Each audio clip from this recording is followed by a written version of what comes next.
estudando o livro de 1 Tessalonicenses e hoje nós vamos estudar o livro de 1 Tessalonicenses, capítulo 4, do verso 1 ao verso 12. Abra sua Bíblia em 1 Tessalonicenses, capítulo 4, o verso 1 em diante.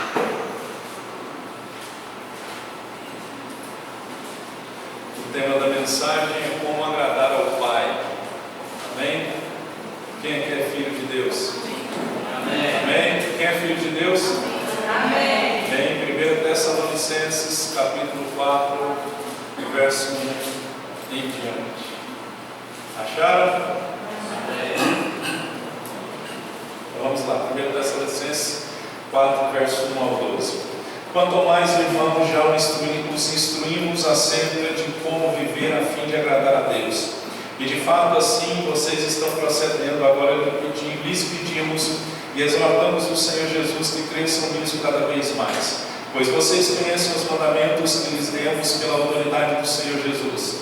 A vontade de Deus é que vocês sejam santificados, abstenham-se da imoralidade sexual, cada um saiba controlar o seu próprio corpo de maneira santa e honrosa, não dominado pela paixão de desejos desenfreados, como os pagãos que desconhecem a Deus. Neste assunto ninguém prejudica seu irmão, nem dele se aproveite. O Senhor castigará todas essas práticas, como já lhes dissemos e asseguramos, porque Deus não nos chamou para a impureza, mas para a santidade. Portanto, aquele que rejeita estas coisas não está rejeitando o homem, mas a Deus que lhes dá o seu Espírito Santo. Quanto ao amor fraternal, não precisamos escrever-lhes, pois vocês mesmos já foram ensinados por Deus a se amarem uns aos outros, e de fato vocês amam todos os irmãos em toda a Macedônia. Contudo, irmãos, insistimos com vocês que cada vez mais assim procedam. Esforcem-se para ter uma vida tranquila, cuidar dos seus próprios negócios e trabalhar com as próprias mãos como nós os instruímos, a fim de que andem decentemente aos olhos dos que são de fora e não dependam de ninguém. Amém? Feche seus olhos, por gentileza. Pai, eu quero te agradecer por cada vida que hoje o Senhor trouxe neste lugar. Que o Senhor nos abençoe como igreja do Senhor, e que o Senhor dê paz ao angustiado, dê paz ao Deus ansioso, e que o teu povo possa ter a alma descansada no Senhor, porque a tua palavra diz que quando nos aquietamos em ti, o Senhor trabalha em nosso favor. Livra-nos do mal, e que a tua palavra, ó Deus, adentre no mais profundo do nosso ser, para que possamos ouvir, e quando ouvir, praticar o que for ensinado pelo Senhor nesta noite, no nome de Jesus. Amém? Como agradar ao Pai ou como agradar a Deus? É uma pergunta que eu e você sempre que nós fazemos. Se nós estamos desagradando a Deus ou agradando a Deus, se nós estamos fazendo a vontade de Deus ou não a vontade do Senhor. Nós podemos ver que hoje em dia a caminhar, fazer exercício se tornou normal, né? Onde você vai, você acha uma pessoa num parque, num bosque, sempre fazendo caminhada. Hoje eu fiz, eu disse para alguns, eu fui no churrasco do aniversário da minha mãe, e eu disse para alguns, como os que gostam de academia, dizem, né? O de hoje está pago.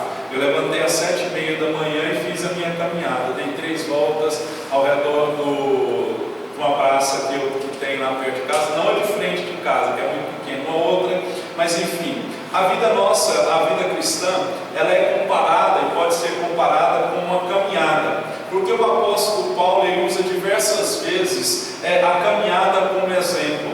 No verso 4, no capítulo 4, no verso 1, Efésios 4, verso 1 diz assim: que andeis como é digno da vocação como fostes chamados.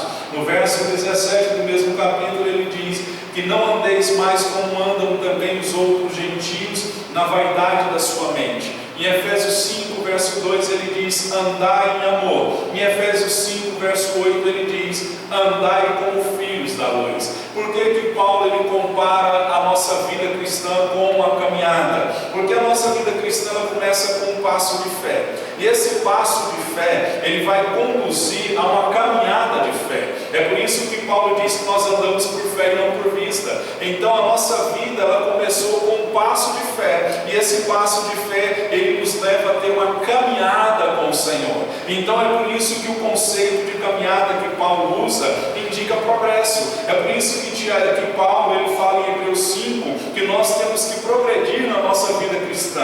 Ou seja, essa caminhada não pode ser uma caminhada de um dia e parar, como muitas vezes nós costumamos dizer quando vamos fazer algum exercício físico ou alguma dieta. Nós costumamos dizer que qual é o dia da dieta e do exercício?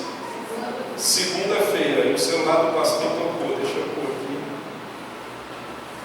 no silencioso. Qual que é o dia da caminhada? Segunda-feira. Quem já começou a dieta na segunda-feira, levanta a mão. Quem nunca cumpriu a dieta na segunda-feira, levanta a mão. A maioria de nós. Então é por isso que nós temos que aprender que caminhar com o Senhor indica progresso. Muitas pessoas eu tenho visto, como eu tenho falado rotineiramente, as pessoas elas começam a caminhada com Cristo, elas dão um passo para buscar o Senhor, mas quando elas veem que essa caminhada vai envolver sacrifício, vai envolver renúncia, como disse o testemunho da irmã Virgínia, vai envolver abrir mão de direitos, abrir mão de muitos planos, como nós lemos em Isaías 55, os pensamentos de Deus não são os nossos, os pensamentos de Deus eles são maiores do que os nossos. E quando muitas pessoas ficam sabendo que essa caminhada de fé envolve renúncia, envolve dedicação, envolve choro, envolve sacrifício, as pessoas elas desistem. Então o apóstolo Paulo ele avançou para o alvo, porque caminhar, como eu disse, requer força e requer disciplina. Deus disse para Josué quando ele assume, eu estive pregando na quinta-feira sobre Josué, Moisés morre e Deus precisava de um novo líder, porque a obra de Deus é assim, os seus obreiros morrem, mas a obra do Senhor continua. Quando eu morrer, a obra vai continuar. Quando você morrer, a obra vai continuar. É por isso que nós temos que aprender que Deus, caminhar com o Senhor requer força. Caminhar com o Senhor requer disciplina. E Deus disse para Josué 4 vezes, se eu não me engano, esforça-te, tem bom ânimo. Então a caminhada minha e sua não é uma caminhada fácil, mas Deus ele vai e está nos fortalecendo para nós continuarmos a caminhar. Em Isaías 41, verso 10 diz: eu te fortaleço e te ajudo e te sustento com a minha destra, com a destra da minha justiça. Então nós temos que caminhar, mas nós temos que certificar que essa caminhada que nós estamos caminhando, ela está caminhando rumo à luz do Senhor, porque muitas pessoas caminham, mas não caminham com o Senhor. Então temos que entender que há um inimigo da nossa alma, que a Bíblia chama de diabo, de Satanás, coloque o nome que você quiser, mas a gente tem que entender que esse inimigo, nessa caminhada a qual nós começamos com esse passo de fé, e hoje estamos caminhando, ele coloca armadilhas na nossa caminhada para ver se nós vamos desviar do foco que é o Senhor.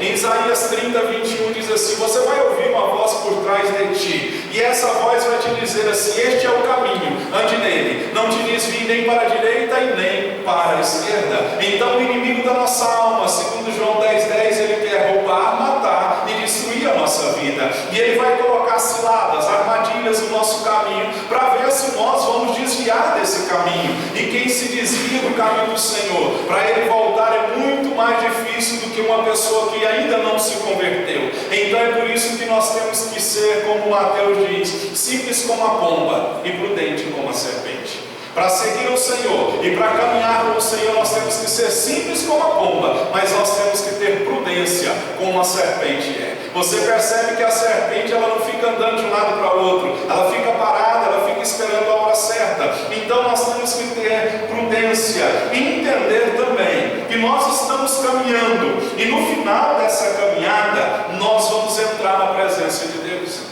Porque no final dessa caminhada, a Bíblia diz que Enoque andou com Deus e não apareceu mais, porquanto Deus o tomou. Em Apocalipse 2:10 diz assim: ser fiel até a morte e dar-te-ei a coroa da vida. Então essa caminhada, no final dela, eu e você, assim esperamos, nós entraremos na presença do Senhor. Ninguém gosta de falar de morte, mas a morte é um fato que entristece muito quando nós perdemos alguém.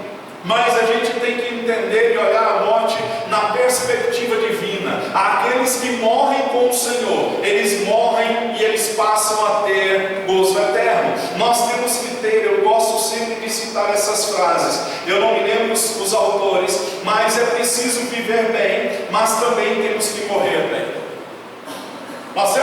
viver bem, caminhar bem com o Senhor, mas quando a morte chegar, nós temos que morrer bem, nós temos que estar preparados. Eu faço-lhes uma pergunta que eu sempre gosto de fazer: se você morrer hoje, você vai para o céu?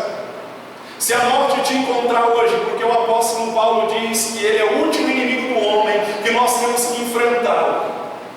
E nós temos um conceito errado de que pensamos que só morre quem é mais velho, morre novo também. Então tem um ditado que diz assim: para morrer basta estar vivo. Então nós temos que aprender que no final dessa caminhada nós vamos entrar na presença de Deus. Outro escritor diz assim, quando ele estava à beira da morte, e todo mundo orando, a família dele orando, a igreja dele orando por ele, porque ele estava enfermo e no desejo de ver a cura, eles estavam orando, e ele disse assim: não orem mais por mim. Ele disse assim: afasta-se a terra, aproxima-se o céu, estou indo para a glória. E o apóstolo Paulo disse: combati o bom combate, acabei a carreira, guardei a fé. Então essa caminhada, nós temos que estar preparados, porque Paulo combateu o bom combate, acabou a carreira e guardou a fé. Então nós temos que andar com o Senhor, porque quando nós andamos com o Senhor, nós vamos agradar ao Deus a qual nós servimos. E nós vamos ver aqui hoje, Paulo ele está descrevendo nesse texto que nós lemos, ele descreve algumas maneiras segundo as quais todo cristão deve andar. E o primeiro versículo diz que nós temos que andar em santidade. Então, se você quer agradar a Deus, a orientação primeira do Senhor essa noite é: ande em santidade. Por que Paulo diz que a igreja de Tessalonicenses tinha que andar em santidade? Porque a imoralidade era um modo de vida na Roma antiga. As pessoas elas se entregavam aos prazeres da vida, e o ambiente moral de Roma não edificava os recém-convertidos, porque a igreja de Tessalônica era uma igreja recém-convertida, era uma igreja nova, e para um recém-convertido resistir e lutar contra as tentações que estavam ao redor dele era muito difícil. Imagina, você se converte e no outro dia você vai para um lugar ou vive num lugar onde toda a sua carne é instigada a viver segundo aos desejos da sua carne. E aqui Paulo ele está aconselhando os cristãos a não se entregarem à sensualidade. E ele dá 4 motivos para que eles pudessem dever-se viver em santidade. Eu sempre digo que nós não pregamos os costumes, mas nós temos que nos vestir com ordem e com decência. As mulheres têm que se vestir com ordem e com decência. Eu sempre digo que um frisado de cabelo feito de uma forma sensual, ela chama a atenção do homem. Se a mulher fazer esse gesto aqui, ó, e for com sensualidade, ela vai chamar a atenção daquele que está perto dela. Amém? Vai ou não vai? É por isso que Paulo está dizendo que eles deveriam andar em santidade. Por que eles deveriam andar em santidade? O verso 1 responde: eles deveriam andar em santidade porque diz assim: quanto ao mais, irmãos, já os instruímos acerca de como viver a fim de agradar a Deus, e de fato assim vocês estão procedendo. Agora lhes pedimos e exortamos o Senhor Jesus Cristo que cresçam nisto cada vez mais. Então, para agradar a Deus, você tem que andar em santidade. Eu tenho que andar em santidade para agradar a Deus, porque todo mundo vive para agradar alguém, não é? Alguém, nós todos vivemos para agradar alguém. Muitas pessoas, infelizmente, elas vivem para agradar a si mesmo e elas não se preocupam com o que os outros estão pensando. Mas segundo Romanos capítulo 15, verso 1, nós como cristãos, nós não podemos viver para agradar a nós mesmos. É aí que entra o negócio do abrir mão. É aí que entra o negócio da renúncia.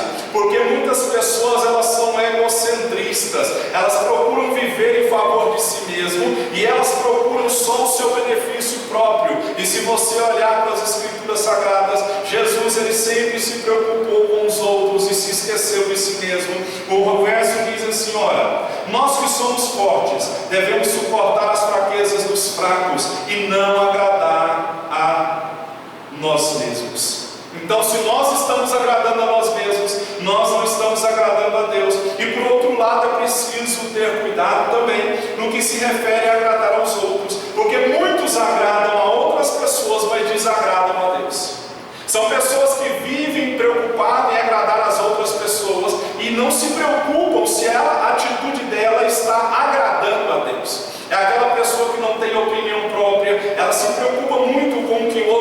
pensar a respeito dela, e por se preocupar com o que o outro vai pensar a respeito dela, ela deixa de agradar a Deus para agradar aos homens. E o apóstolo Paulo disse assim: pois busco eu agora o favor dos homens ou o favor de Deus? Ou procuro agradar aos homens?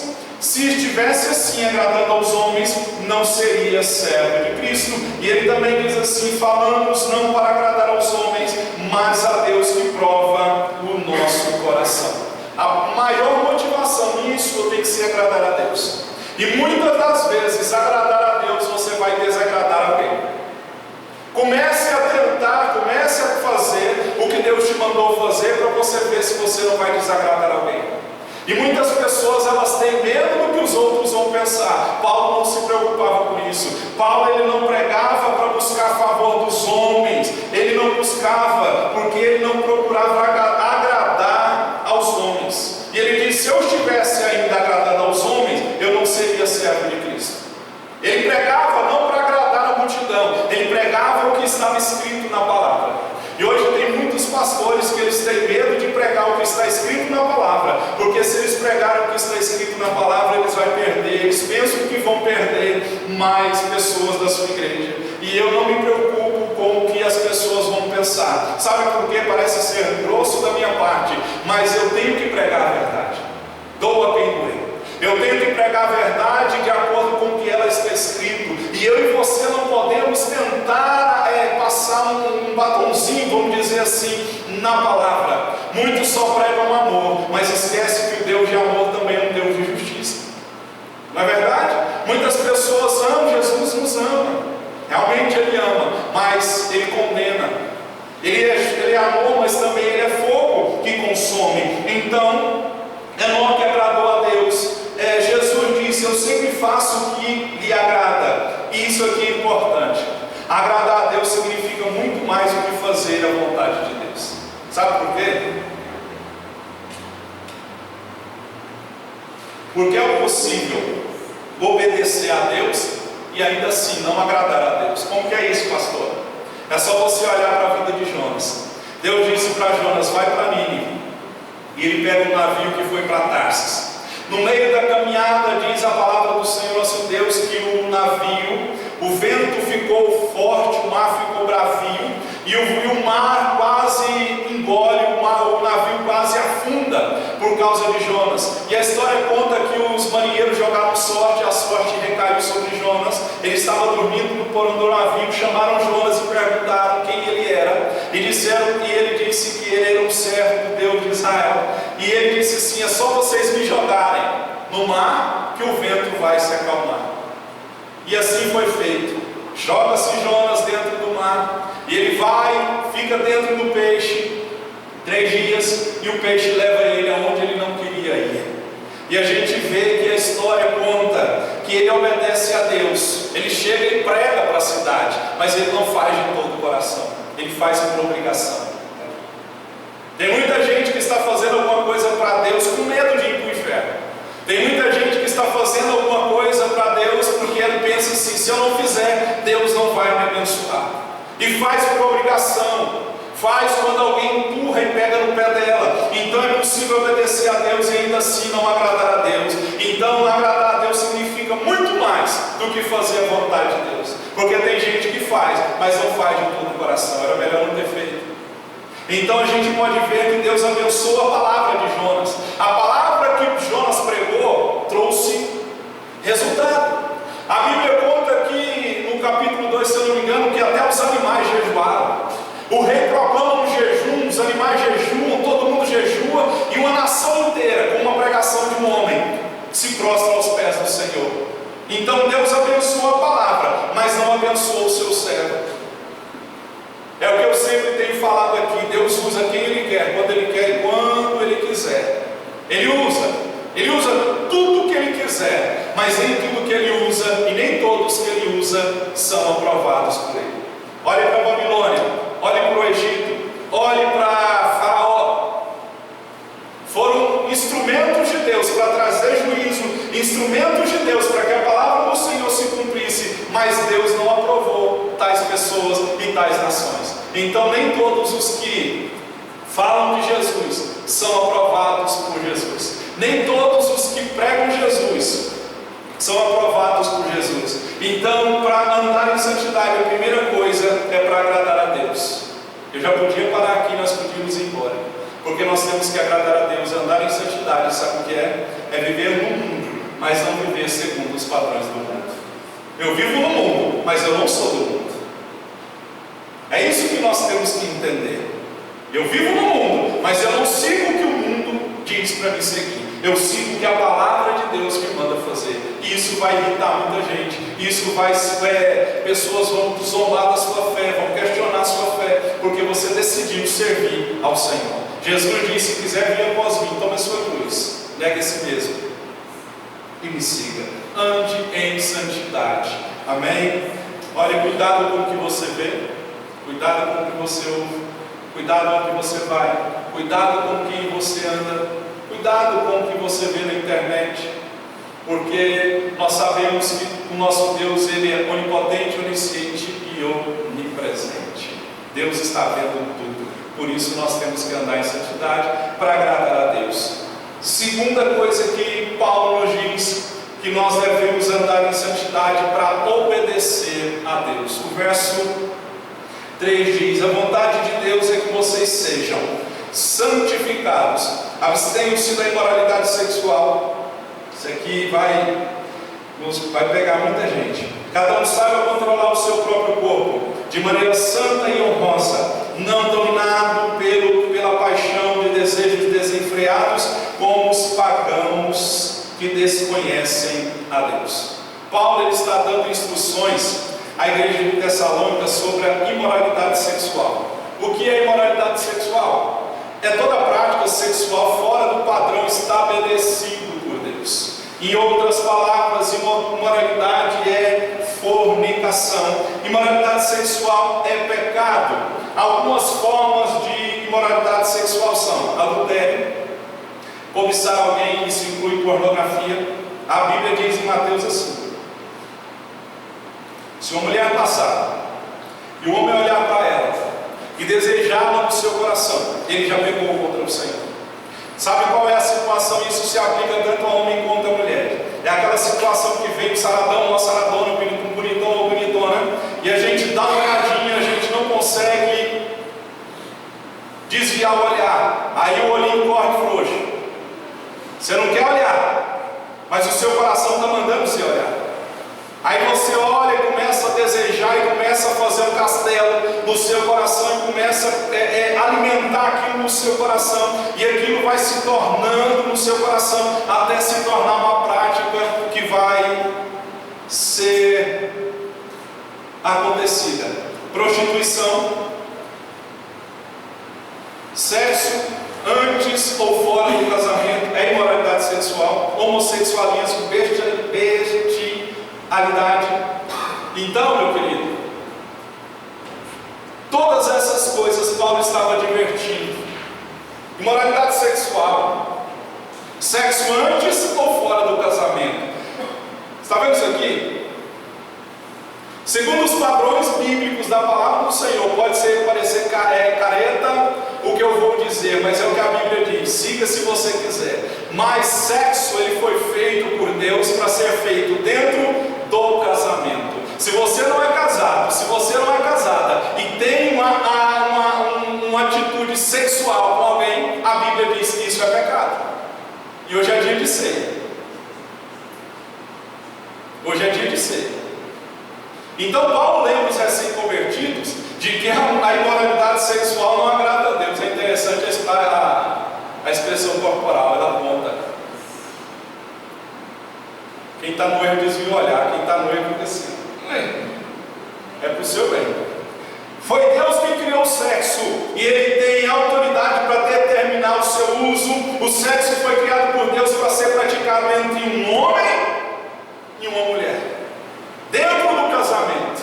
É por isso que Ele diz que o homossexualismo é pecado. Homem com homem, mulher com mulher é pecado. Então, venerado seja entre todos o matrimônio e o leito sem mácula. Porém, os que se dão à prostituição e aos adúlteros, Deus os julgará. É o que diz Hebreus 13:4. Então, o objetivo de Deus com relação ao sexo não é privar privar as pessoas da alegria. Deus quer nos proteger para que nós não percamos a alegria. Uma amiga nossa, a pastora Sara, ela conta uma história, por exemplo, ela diz assim, que a pessoa que pratica sexo fora do casamento é como se fosse uma folha. Você já colou uma folha, 2 folhas com cola? Já? Ela citou um exemplo dizendo assim, quando há uma relação fora do casamento, é como se você colasse uma folha, e depois você vai descolar essa folha, vai ficar um pedacinho de um e um pedacinho na outra, não vai ou não vai? E ela contou esse exemplo, e depois uma irmã chegou para ela, uma jovem, e diz assim, pastor, eu tenho tanto pedacinho que eu não sei onde tem mais. Então, fica aí. Nós não precisamos, e não adianta você sair daqui bravo comigo, porque, como eu disse aqui, vou citar o exemplo de Paulo. Pois eu busco agora o favor dos homens ou o favor de Deus? Procuro agradar aos homens. Se estivesse ainda agradando aos homens, não seria servo de Cristo. Assim eu falo, não para agradar aos homens, mas a Deus que prova o meu coração. Então não adianta você sair daqui e tentar achar um versículo bíblico para o seu erro. Você não vai achar. Você já tentou achar um versículo para embasar o seu erro? Eu já. Já? Você fala assim, meu Deus, eu tenho que achar alguma coisa que embase meu erro. Então, não precisa, porque Deus, não precisamos buscar a vontade de Deus quanto a essa questão, pois Ele já expressou claramente, a ordem de Deus é que vos abstenhais da prostituição, e não a teologia liberal, filosofia moderna, que mude essa imposição. O propósito de Deus é a santificação, mental e física. Mental e física. Então, dentro dos padrões bíblicos, sexo é dentro do casamento, fora dele é pecado. Se não é casado, casa logo. Ah, pastor, não quero casar porque eu vou ter muita responsabilidade. Então, larga.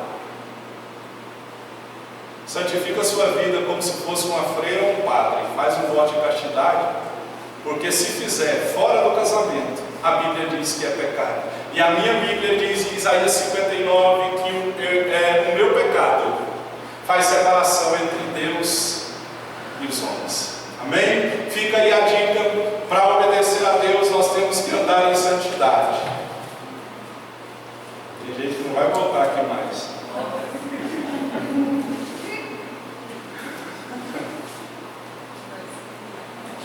Amém? Se você quiser, eu faço o casamento, igual eu fiz o do Rochinha. Né, Rochinha? Eu chamei ele e falou, eu quero tomar ceia, não sei o que, não sou casado. Eu falei assim, então eu vou casar você no domingo. Vai e leva a sua esposa no domingo. O quê? Eu vou fazer o seu casamento. Pedi a oportunidade para o meu pastor, eu quero fazer um casamento. De quem? Do Rochinha, pode fazer. Chamei ele, orei, abençoei, está casado em nome de Jesus. Pronto. Quem quer casar aqui? Agora? Você fala assim, pastor, cadê meu ungido, minha ungida? Amém? Vai chegar. Eu ouvi uma história que dizia assim, que uma irmã, ela era solteira. Olhe para mim. Uma irmã era solteira e ela, por fé, onde ela ia, se ela ia num culto, numa vigília, ela sempre deixava uma cadeira vazia. E alguém não deixava ninguém sentar na cadeira. E alguém perguntava para ela assim, mano, dá a cadeira. Não, essa aqui é do meu ungido. Eu fico imaginando se as irmãs vão fazer, não vai ter que comprar mais cadeira. Porque vai só para faltar cadeira. Amém? Então fica aí a dica, cuidado com o sexo. Amém? Por que tem que ter cuidado? Porque o sexo, ele envolve entrega total. Não é?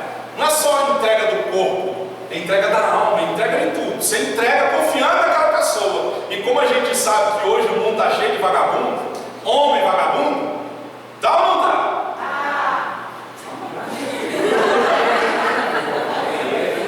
Meu Deus. Calma aí, vou consertar um negócio aqui. Calma aí.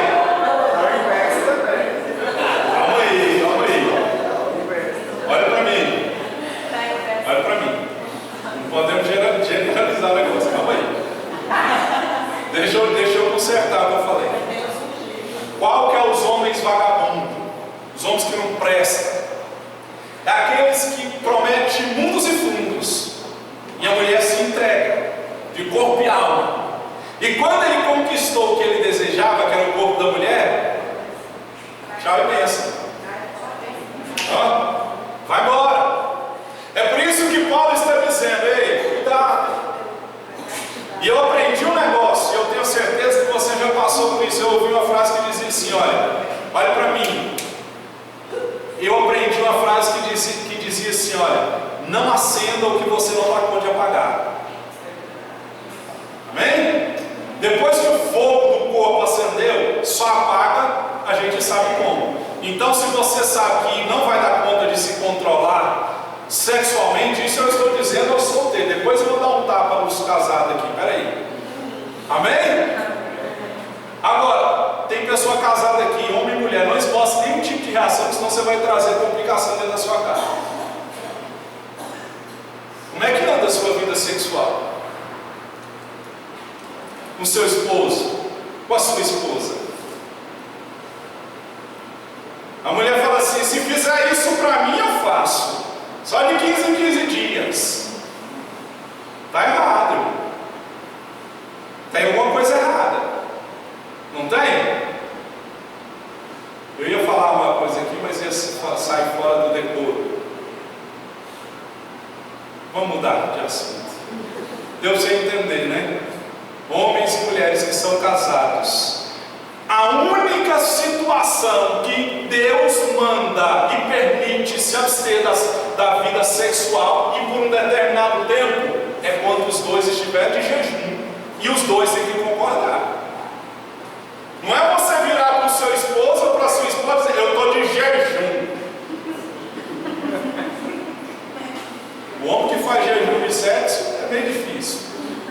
A mulher que costuma fazer mais jejum de sexo, não é? Então vamos pular. Hoje nós não vamos dar aula sexual porque eu não sou sexólogo. Mas deu sem entender, não deu? Amém? Chega lá, dá uma namorada com a esposa. Amém? Se o esposo não está colaborando, contribuindo, leve ele no médico. Amém? Se a idade chegou para ele, leve ele no médico. Às vezes ainda tem jeito. Deus faz milagre. Amém? Se o médico resolver, Deus faz milagre. Dobra o joelho e ora. Amém? Mas não se abstenha, você que é casado, porque a gente sabe que a Bíblia diz em Isaías, se eu não me engano, no capítulo 4, diz que nos últimos dias seria 7 mulheres para cada homem. Amém? Então, mulher casada, cuide do seu esposo. Amém? Amém? Aí você vai pensar assim: mulher solteira, cuide do seu namorado. Não foi isso que eu disse.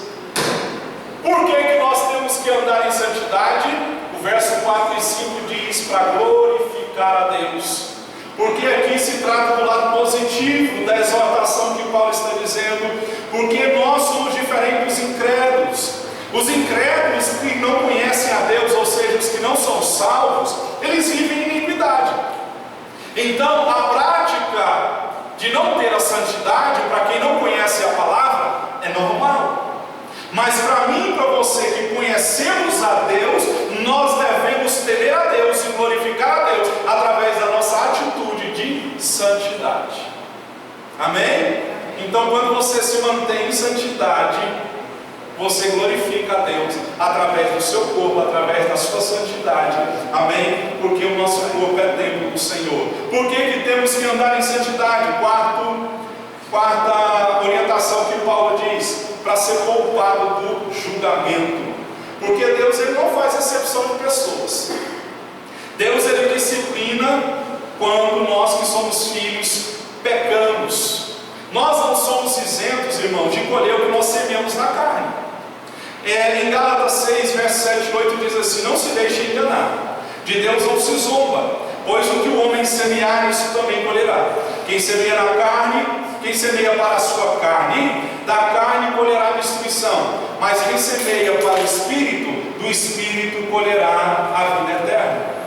Então tudo que você faz vai refletir na sua vida. As consequências vão permanecer. Davi adultera, Deus perdoou o pecado de Davi. Ele pecou com Batseba, Deus o perdoou, mas as consequências do pecado permaneceram. É o exemplo que eu sempre uso. Eu preguei várias vezes por alguns anos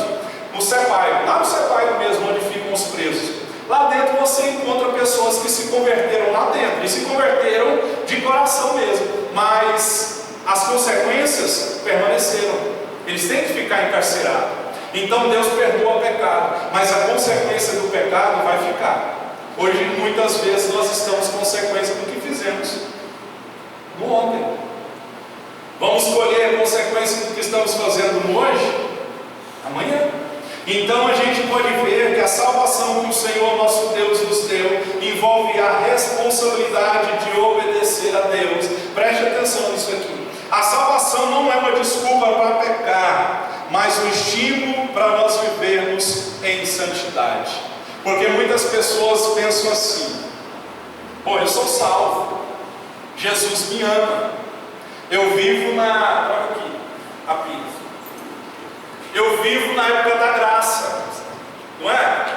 Eu sou salvo. Eu sou salvo. Quem é salvo? Amém. Amém? Aí as pessoas pensam assim: eu sou salvo, então eu posso viver no pecado. Em Romanos capítulo 6, o verso 1 diz assim: permaneceremos no pecado para que a graça aumente? É o retorno que está sem retorno. Permaneceremos no pecado para que a graça aumente? De maneira nenhuma, Paulo diz. Então muitas pessoas pensam assim: bom, eu sou salvo, eu vou viver no pecado. Você já parou para pensar o seguinte, que quando a morte chega não dá tempo de pedir perdão? Não é verdade? Então nós temos que andar em santidade, porque nós não podemos andar na carne, nós temos que andar em espírito.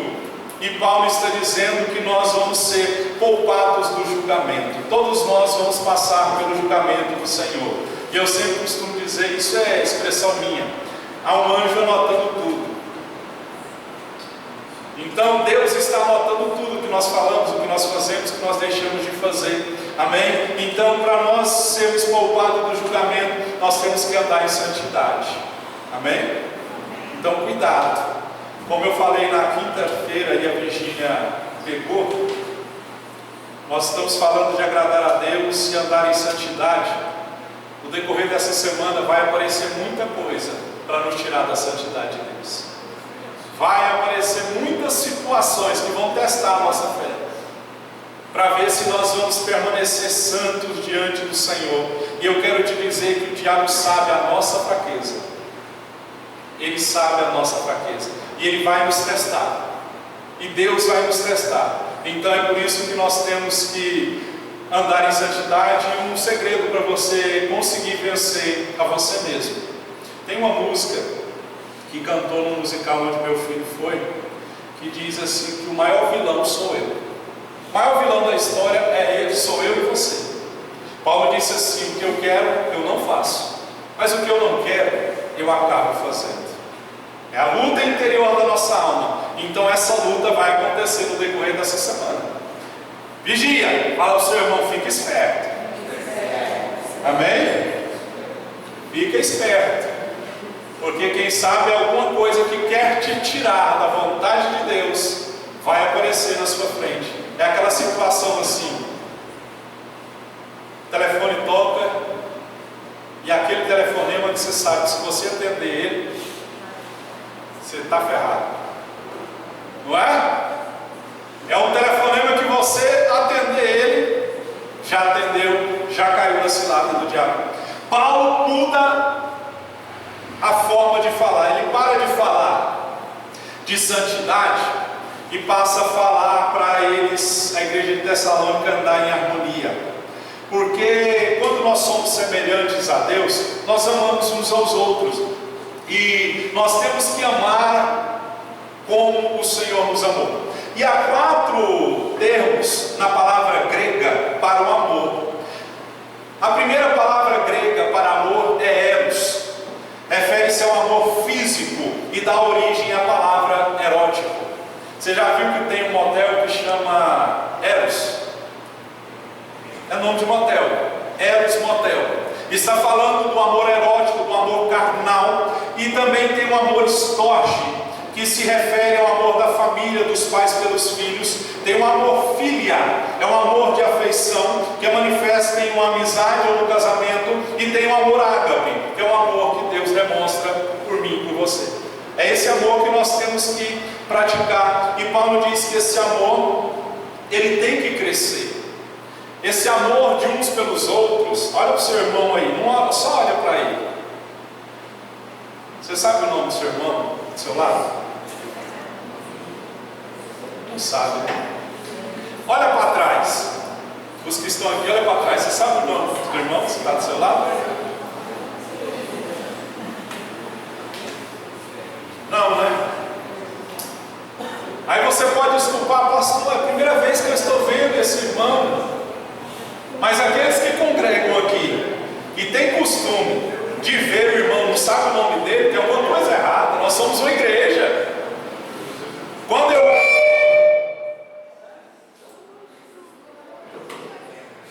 erro o nome de alguém, você já percebeu que eu sou ruim de nome?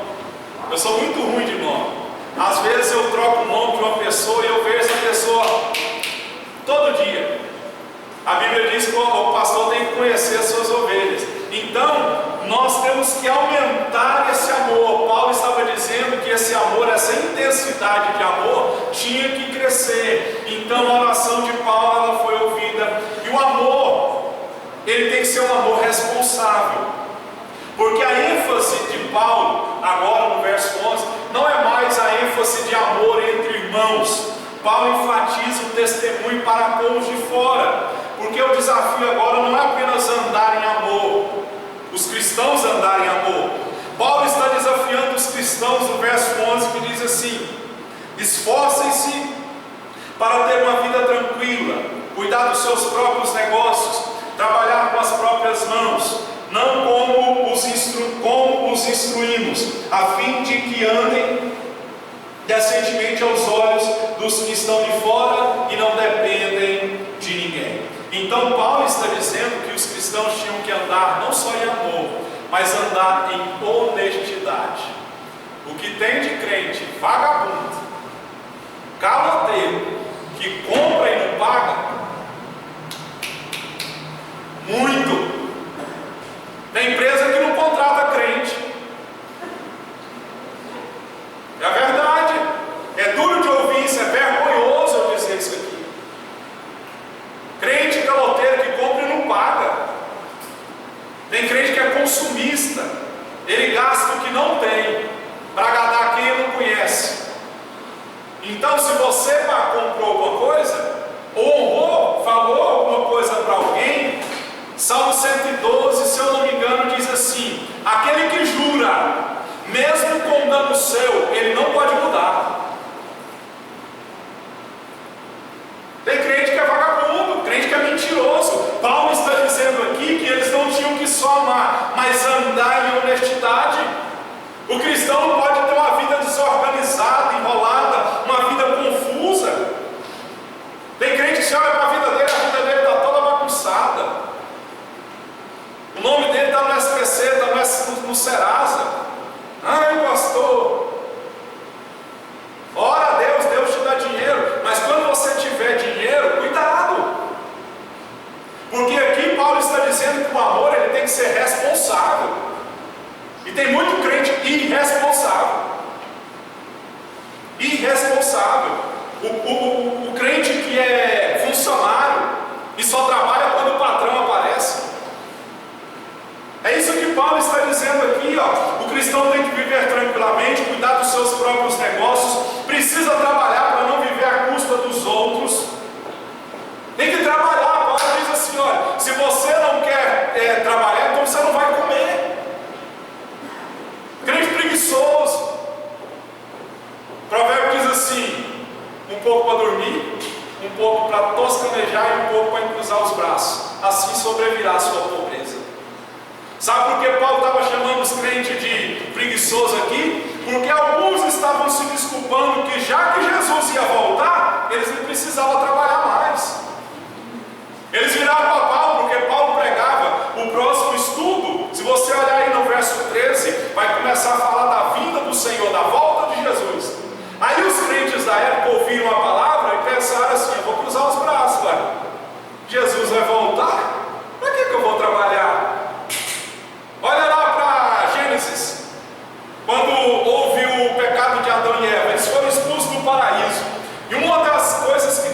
se foi assim: olha, você vai viver do seu.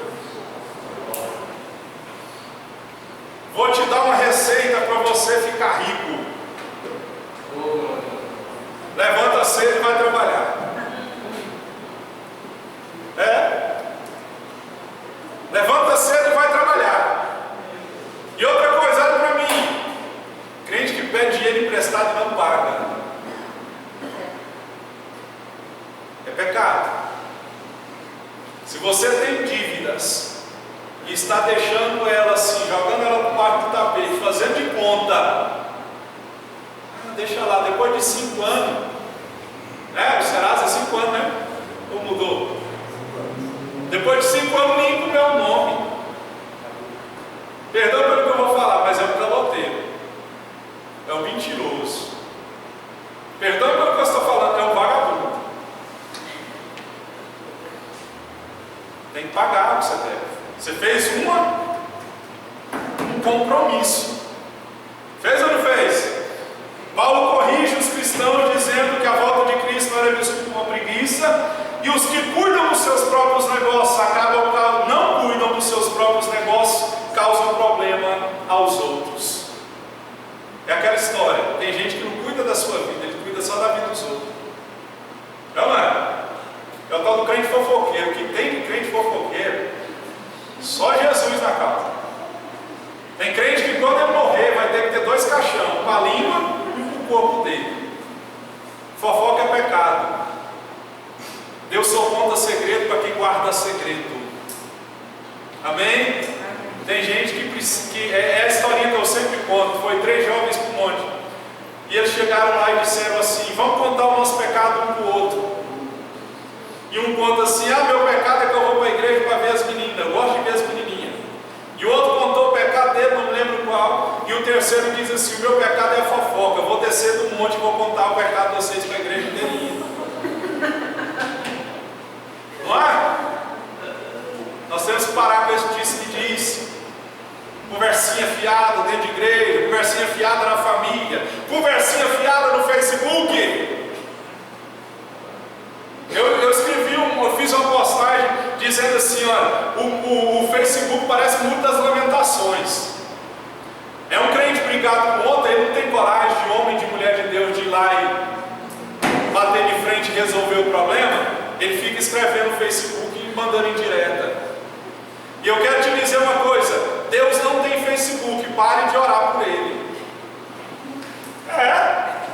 Tem gente que ora pelo Facebook: Senhor meu Deus, me ajuda, me abençoa.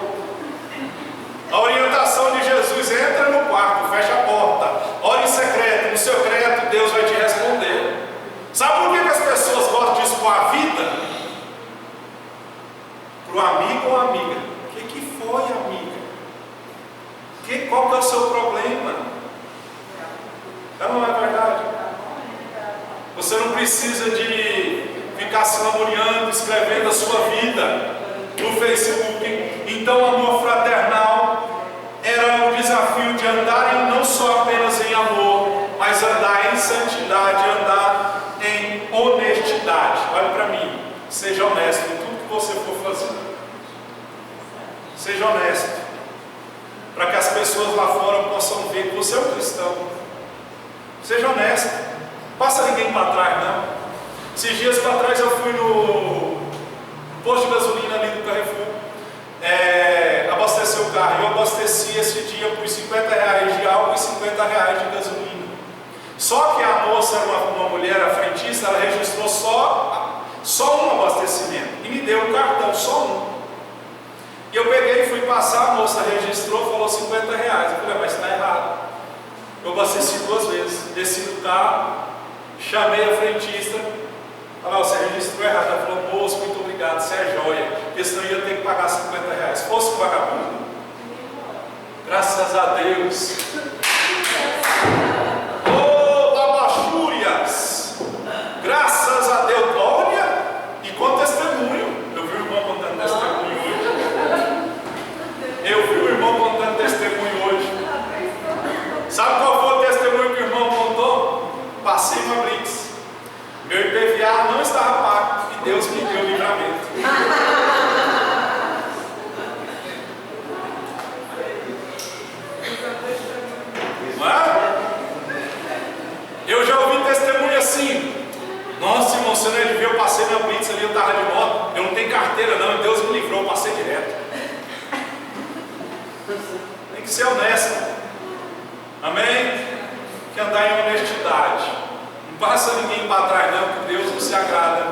E se você recebeu alguma coisa que você sabe que não é seu, pega não.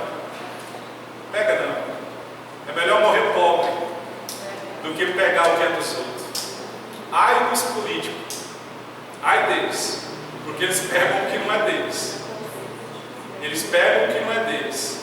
E a gente sabe que a casa mais cedo ou mais tarde cai. E para terminar, para a gente cear, eu vou precisar de microfone. O amor fraternal é irrepreensível, porque nós temos compromisso de amar uns aos outros e também ter compromisso de dar, é o que eu estou falando, de dar testemunho aos que são fora da igreja. Porque aqui dentro todo mundo é santo. Olha para o seu irmão e fala assim: nossa, você está tão santo. Não é? Então, nós temos o compromisso de dar bom testemunho aos de fora da igreja. O importante não são as nossas palavras, mas a vida do cristão. O mundo que nos observa não entra na igreja para ouvir o sermão. O mundo nos observa diariamente fora da igreja. É lá fora que nós temos que dar testemunho. É lá fora. E se eu perguntasse para a sua esposa ou para a sua esposa, qual é o seu testemunho? Se eu perguntasse para o seu pai ou a sua mãe, qual é o seu testemunho? E se alguém perguntasse para o seu pastor, qual é o seu testemunho? Então nós temos que viver com prudência. Nossa vida deve ser o sermão que ganha os homens para Cristo. A nossa vida tem que ser irrepreensível. As pessoas, quando olhar para nós, elas têm que olhar e achar só as qualidades. Nós temos que, por Deus, procurar nos aperfeiçoar, ser melhor, porque as pessoas lá de fora estão nos observando. E tem muita gente que não vem para a igreja, porque quando você convida alguém para vir para a igreja, você tem que ter testemunho. Aí você convida alguém para vir para a igreja, para ir para uma cela, para ir para um culto, um evento evangélico, vamos dizer assim: vamos para a igreja, vamos lá, vai ter uma palavra. A pessoa olha para você e fala assim: e eu para a igreja? Você está indo para a igreja, tem ano e não mudou até hoje, o que eu vou fazer lá? Não tem testemunho. É um testemunho que eu sempre conto, é até peculiar, porque hoje é dia de ceia. Uma irmãzinha foi para a igreja, ceiou, participou da ceia normal, ceiou. Ela saiu, foi para um dado lugar, numa festa, e alguém pergunta para ela assim: mãe, por que você demorou? Você chegou tarde. Falou o nome dela, chegou tarde. Aí ela disse assim: é porque eu estava na ceia, por isso que eu demorei, estava na ceia da minha igreja. A pessoa que não era cristã vira para ela e diz assim: mas você é uma crente sem vergonha, hein? Você vai para a ceia e vem para um lugar desse? É disso que Paulo está dizendo aqui. Ser cristão não é só vir na igreja domingo. Ser cristão é no dia a dia, no seu trabalho, é na sua casa. Amém? Fazendo assim, nós andaremos em santidade, agradaremos ao Deus Todo-Poderoso. E se você se questionava: Deus, eu estou agradando ao Senhor? Hoje a resposta foi te dada: santidade. Isso agrada ao Senhor. Fique de pé, por gentileza. Amém? Glória a Deus.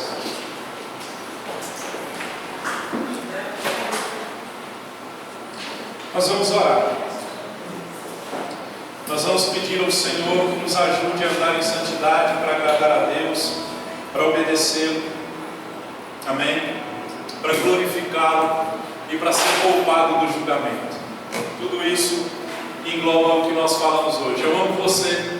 E é por isso que de vez em quando o Senhor me usa de forma mais abrupta, porque leais são as feridas daquele que ama. Eu prefiro que você saia daqui nervoso comigo, do que você morrer e ser levado ao inferno. Então, se você quiser sair daqui bravo comigo, pode sair, eu vou continuar te amando. Mas eu quero que você conheça a verdade de Deus, e a verdade de Deus é essa que nós pregamos hoje, pois ela está escrita: vive em santidade. Amém? Santidade no olhar, santidade no falar, santidade no ouvir, santidade no tocar. Faça uma autoanálise. Se tem alguma coisa te tirando a sua santidade, tirando a sua comunhão com o Senhor, é isso que o Senhor quer tirar da sua vida. Amém? Vamos orar. Pai querido, eu oro em nome de Jesus. Nós estamos aqui, ó Deus, não para agradar a homens, para agradar ao Senhor. E muitas das vezes, a maioria delas, a palavra do Senhor dói, ela machuca. Tua palavra diz que o Senhor faz ferida e o Senhor mesmo cura. E hoje o Senhor provocou ferida em muitos corações, porque o Senhor nos fez ver que muitas das nossas atitudes que nós fazíamos não eram de acordo com a vontade do Senhor. Paulo diz que para viver agradando ao Senhor, ó Deus, é necessário ter santidade, ó Deus, é necessário obedecer ao Senhor, para glorificar o Senhor e principalmente para ser poupado do julgamento. Perdoa, Pai, porque muitas das vezes nós perdemos a santidade, ó Deus, porque nós nos deixamos ser levados pelas ciladas do inimigo.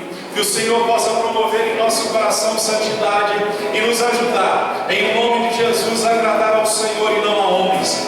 Ó Deus, porque um dia nós encontraremos com a morte, e quando esse dia chegar, nós teremos, ó Deus, que prestar contas ao Senhor. E é por isso que nós temos que andar na santidade do Senhor. Tua palavra diz: sede santos, porque eu sou santo. Nos ajuda, Senhor, a viver essa santidade. Nos ajuda, Senhor, a abrir mão. Nos ajuda a renunciar à nossa própria vida em favor do reino do Senhor. E se alguém, ó Deus, estava na imoralidade sexual, que o Senhor perdoe. Ó Deus, perdoe e dá força, dá graça a esse corpo, a esse homem, a essa mulher, para que ele não viva, Senhor, segundo os padrões da carne, mas segundo os padrões da sua palavra. É o que eu oro, é o que eu creio, é o que eu espero. E assim eu abençoo, Senhor, o teu povo. Que o teu povo tenha paz, que o teu povo tenha graça, que o teu povo tenha o amor do Senhor derramado nos nossos corações, e que o teu povo possa viver tranquilo, ó Deus, que o teu povo possa ter a provisão financeira para pagar aquilo que deve, porque o Senhor é Deus que supre as necessidades. O Senhor é Deus que diz que o justo não mendiga pão. Se tem algum justo mendigando pão, ó Deus, que o Senhor tenha misericórdia. Abençoa essa igreja, para que essa igreja possa ajudar os que precisam financeiramente, e que nós tenhamos, ó Deus, para dar e não para pedir. Porque quem sabe, ó Deus, de alguém que está passando por dificuldade, não faz nada, ele pega, nos ajuda, nos prospera financeiramente, para que tenhamos para dar e não para pedir. É o que eu oro no nome de Jesus. Amém? Olha o seu irmão e diga assim: santidade é a vontade de Deus para a sua vida. Amém? Glória a Deus. Abra sua Bíblia em 2 Coríntios, capítulo 11.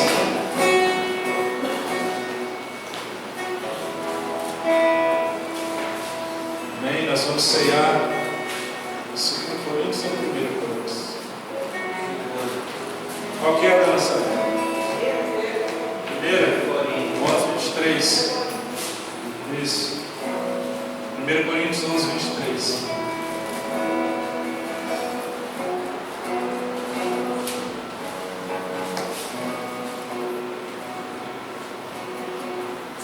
Coríntios 11, 23 diz assim: pois recebi do Senhor. Eu preciso de 2 voluntários, o irmão Marcos e o irmão Hélio, por gentileza. Pois recebi do Senhor o que também lhes entreguei, que o Senhor Jesus, na noite em que foi traído, tomou o pão, tendo dado graças, partiu e disse: isto é o meu corpo, que é dado em favor de vocês. Façam isso em memória de mim. Da mesma forma, depois da ceia, ele tomou o cálice e disse: este cálice é a nova aliança no meu sangue. Façam isso sempre que beberem em memória de mim. Porque sempre que comerem deste pão e beberem deste cálice, vocês anunciam a morte do Senhor até que Ele venha. Portanto, todo aquele que comer o pão ou beber o cálice do Senhor indignamente será culpado de pecar contra o corpo e o sangue do Senhor. Examine-se cada um a si mesmo, então coma do pão e beba do cálice. Pois quem come e bebe sem discernir o corpo do Senhor, come e bebe para a sua própria condenação.